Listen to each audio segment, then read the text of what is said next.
అందరికీ నమస్కారం. బాల రామాయణంలో శూర్పణఖ రాక అనే భాగాన్ని మనం వినే ప్రయత్నం చేస్తున్నాం. భరతుడు వెళ్ళిన తర్వాత రాముడి ఆలోచనలన్నీ అతని మీదే లగ్నమయ్యాయి. భరతుడి వద్ద నుంచి వీడ్కోలు పొందుతున్న విషయాన్ని చిత్రకూటం ఆ చుట్టుపక్కల గుర్తుకు తెచ్చాయి. సీతతోనూ లక్ష్మణుడితోనూ తాను అక్కడ ఎంతో సంతోషంగా కాలం గడిపిన చిత్రకూటం విడిచిపెట్టాలని నిశ్చయించుకున్నాడు. ఆ తర్వాత కొన్ని సంవత్సరాలు మధ్య భారతంలోని అడవుల గుండా వాళ్ళు ప్రయాణం సాగించారు. వెళ్ళిన చోటల్లా అక్కడి ఋషులు వాళ్ళని ఆదరభావంతో చూశారు. ఉండడానికి వసతి కల్పించారు. అంతఃపుర సౌఖ్యాలు ఏమీ లేకపోయినా రాముడు తన పక్కనే ఉండటం వల్ల సీత పువ్వులా కలకల్లాడుతూ ఉండేది. ఆమె మాట లక్ష్మణుడికి వేదవాక్యం. ఆమెకు సపర్యలు చేయడం కోసమే అతను ఉన్నాడు. శూర్పణఖ కనుక అక్కడికి రాకపోతే వాళ్ళు ముగ్గురు సుఖంగా ఉండేవాళ్లే. ఒకరోజు దండకారణ్యం అనే చోటు నుంచి కొందరు మునులు వచ్చి రాముడితో తమ బాధలు విన్నవించుకున్నారు. రామా, రావణుడి అనుచరుల బాధల నుంచి మమ్మల్ని కాపాడు.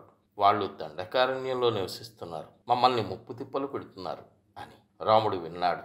ఋషుల్ని చూసి జాలిపడ్డాడు. వాళ్లతో పాటు దండకారణ్యానికి వచ్చి క్రూర రాక్షసుల్ని దండిస్తానని రాముడు మాట ఇచ్చాడు. దండకారణ్యంలోనే పంచవటి చాలా అందమైన ప్రదేశం. అక్కడ సీత కోసం లక్ష్మణుడు ఒక కుటీరం నిర్మించాడు. రోజంతా ఆమె చీకు చింత ఎరగని పక్షిలా లోపలికి బయటికి వస్తూ వెడుతూ ఉండేది. ఆమె ఏమీ చింత ఎరగదు.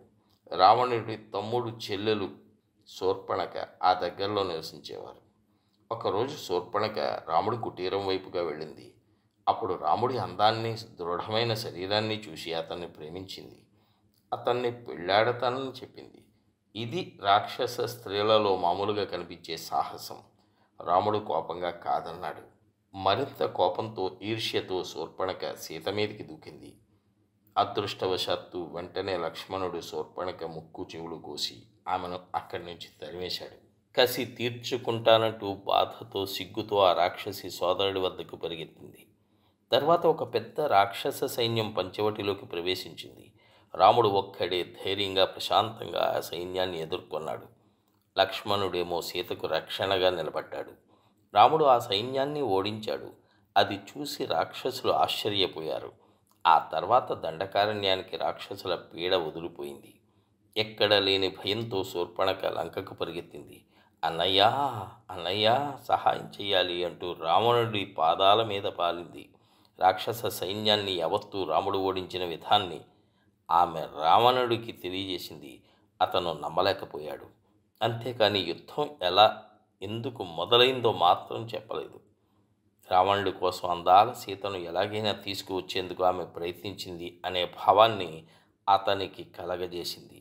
రావణుడు అందమైన స్త్రీలను కోరేవాడని, అందుకోసం అతను ఏమన్నా చేయగలడని అందరికీ తెలుసు.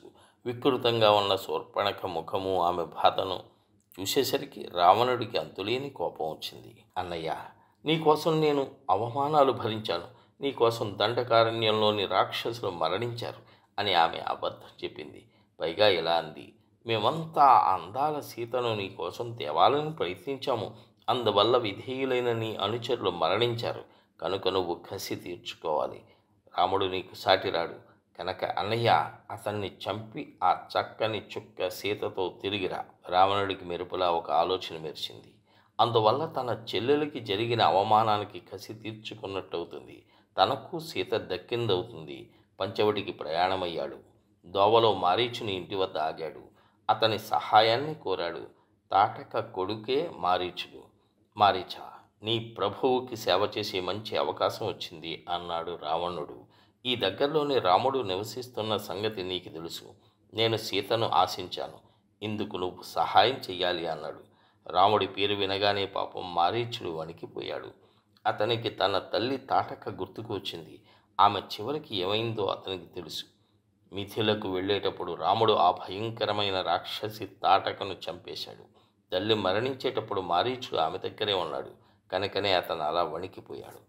అందువల్ల అతను రావణుడితో ఇలా అన్నాడు, ప్రభు, నువ్వు ఎప్పుడూ నన్ను నమ్మవచ్చు. కానీ ఈ విషయంలో ఒక్క క్షణం ఆలోచించండి. మీకు రాముడు ఎంత బలవంతుడో, గొప్పవాడో, ధైర్యశాలో తెలియదనుకుంటాను. రాముడనే ఆ మానవుణ్ణి చూసి నేను భయపడుతున్నాననుకున్నావా?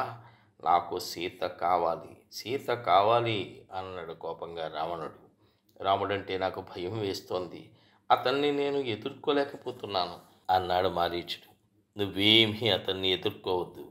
నువ్వు మెలమెలలాడే బంగారు లేడిగా మారిపోయి సీత కుటీరం గుండా వెళ్ళు. తరువాత జరగాల్సింది నేను చూస్తాను అని బదులు చెప్పాడు రావణుడు. సీతను మోసం చేసేందుకు తాను పన్నిన ఉపాయాన్ని తలుచుకుని రావణుడు విషపు నవ్వు నవ్వాడు. మారీచుడికేమో భయమే. తాము చేస్తున్న పని మంచిది కాదనుకున్నాడు. కానీ తన మాటకు కనుక ఎదురు చెబితే అక్కడికక్కడే చంపుతానని రావణుడు మారీచుణ్ణి బెదిరించాడు. తన చావు దగ్గర పడినట్లు మారీచుడు గ్రహించాడు. నీ చేతిలో చావడం కంటే ఆ రాముడి చేతిలోనే చేస్తాను అని అంటూ అతను మాయోపాయానికి దిగాడు. ఇదండి సీత బంగారు లేడీ అనే భాగంలోకి వెళ్లే ముందు చిన్న విరామం తీసుకుందాం. ధన్యవాదాలతో మీ నూజిళ్ళ సూరిబాబు.